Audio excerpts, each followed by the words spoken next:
Hola, sóc el Capità Harlock, benvinguts aquí a l'Arcàdia i continuarem la nostra anàlisi amb en aquest cas el número 4 de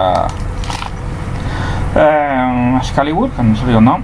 I abans de continuar l'anàlisi, o bueno, més ben dit començar, perdó, pues, a partir del 5è hi haurà un peron, ja que començaria amb la saga Inferno. Llavors el que he fet jo ara és parar, no llegir-me ni el 6è ni el 7è d'Excalibur i començar a llegir-me el...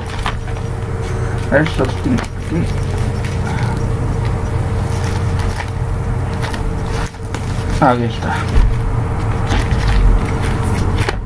El primer d'Inferno, que en aquest cas és de la Patrulla X, i la història d'Inferno és aquests crossovers que en aquest cas afectaven només la línia Mutante i ens afectava la col·lecció de la Patrulla, a X-Men i després també a Nuevos Mutantes i a X-Factor, em sembla. Llavors em sembla que els últims números, crec recordar, acabaven amb Excalibur, o els més importants serien els Excalibur, però bueno, això ho hauria d'acabar de confirmar perquè potser també té continuació, cada número té el seu TN, bueno, no sé com es pronuncia en anglès, però bueno, jo dic TN, que serien per si et vols assabentar-te de més coses, com que està quedant al món, i en aquest cas seria, si realment afectés aquest, a la Patrulla X, doncs s'hauria de mirar els números corresponents de la Patrulla X que continuarien en el número 1. I així fins a arribar als 20. Per tant, això serà ja més endavant, però ara comencem l'anàlisi de l'Excalibur, el número 4, que bueno, que el tercer va ser bastant caca perquè no tenia gaire cosa a explicar. En canvi aquí aquest és bastant divertit, és molt xulo. Fins i tot el primer ja, la portada ja ho indica. Una portada negra on surt aquest tio que neteja terres dient de això és la coberta, si espereu a tios musculosos fotent-se d'hòstia contra supervillanos o ties espectaculars fotent-se d'hòstia i fent atacs brutals i telepàtics, no estan a dintre del còmic.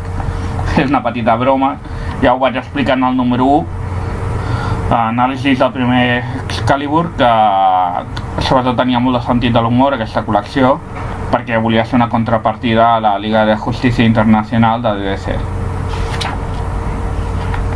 Bueno, tot comença amb que la Courtney Love, joder, un altre cop Courtney Love, no, dic, és la dona del Beyoncé, del cantant de Nirvana, de Kurt Cobain.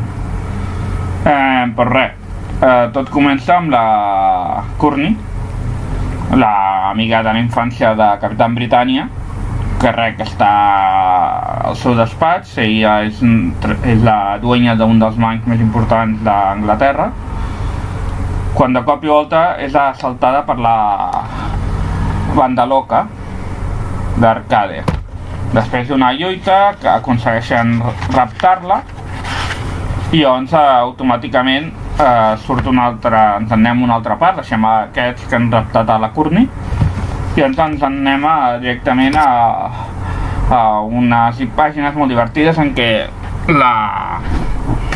diguem-ne que el Capitán Britània li diu a Rachel Grey que canviï la manera de vestir, que vesteixi segons el seu parer algú més decente, que no vagi tan, diguem-ne, puta, podríem dir, segons els cànons de bellesa d'aquest desgraciat del Capitán Britània.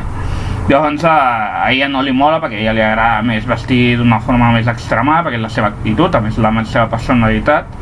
Llavors se'n van de compres amb la Katy Pryde, que la Katy Pryde en el fons pensa que, hòstia, que tant de bo jo tingués aquest cos, no? Que tingués un cos espectacular, no sé què. L'únic que, clar, la tia dius, home, no tens molta vista, tenint en compte que la Rachel Grey és telepata, per tant, en qualsevol moment llegeix la ment. I llavors la Rachel decideix transformar molecularment el tratge de estranger, xaquet aquest cutre que és gris, que du, vull dir gris blau, que du aquí, com podeu veure, la Katy, i transformar-la en un vestit més sexual, suposo, per l'època, que és aquest aquí, que on tots els nois la miren, no?, amb desig, i on a l'hora de pagar es donen compte que no són les lliures esterlines normals, sinó és un bitllet estrany, no?, com es pot veure aquí. En aquest cas apareix la reina de corazones, d'aquella d'Alicia del País de les Meravelles, no?, allò, corten la cabeza, és aquesta. Després ja tornem a el que seria el faro, perdó, i on s'està entrenant, el rondador nocturno s'està entrenant amb les seves habilitats d'acròbata, perquè ell treballava com a monstre en el circ d'Alemanya, i el pagaven i no sé què, li feien de tot, el pobre xaval. Llavors per sort va vindre el Xavier i el va reunir cap a la Patrulla X. Tot això va passar l'any 71, més o menys, que va ser l'any bueno, al començament de la dècada daurada de la Patrulla X. Doncs apareix la Megan amb un biquini bastant guai. I bueno, hi ha el rondador nocturno, que és sempre una mica adulador, sempre té aquesta mà esquerra, podríem dir, per tractar amb les noies, sobretot per tirar-li les canyes, encara que a vegades no ho fa inconscientment, simplement perquè sempre ha sigut molt simpàtic amb les ties. I clar, entre que li fa pessigolles, que la tia no sé què, pim-pam, acaben caient un damunt de l'altre i s'estan a punt de donar un petó quan de cop i volta senten la veu emprenyat del Capitán Britannia, que automàticament clar, Megan, hòstia, què estic fent, saps? Perquè el Capitán Britannia i Megan estan sortint. Llavors reuneixen tot el grup i llavors els explica, no?, perquè la Katy li expliquen al Capitán Britannia, no?, que ens has donat uns diners que no són legals, que hem tingut problemes. Capitán Britannia al principi diu, home, jo us he dit que us vestiu una miqueta més normal i em vens amb aquest vestit, no? Però bueno, després d'aquest malentès, automàticament, quan el Capitán Britannia es dona compte que és l'Arcade, intenta marxar, el frena, el aconsegueixen frenar per començar a fer una estratègia. I llavors entren ja tornem a canviar d'escena i doncs ja entrem a dintre del Mundo Asesino de l'Arcade, en què ha agafat la Courtney, l'ha vestit com si fos una conilla i li obliga a fer acudits. Si no aconsegueixes que regui el públic, hi ha un peu gegant que l'esclafarà, que és el que es veu en una escena que és bastant creepy, la veritat, és bastant heavy, en què el tio es parteix la caixa perquè hi ha un tio que també l'havien raptat abans i que acaba morint esclafat per aquest peu gegant mecànic. I res, doncs ja el grup Excalibur se'n va directament a lluitar contra els de la banda loca, però els de la banda loca han construït un aparato que intercanvia les ments dels membres d'Excalibur, menys Katy Pryde, que per sort s'ha quedat a la reserva, s'ha quedat enrere i per tant no ha estat efectiva, bueno, ni l'han vista. Llavors després d'unes lluites segueixen lluitant i podríem dir que aquí acaba el primer número de l'aventura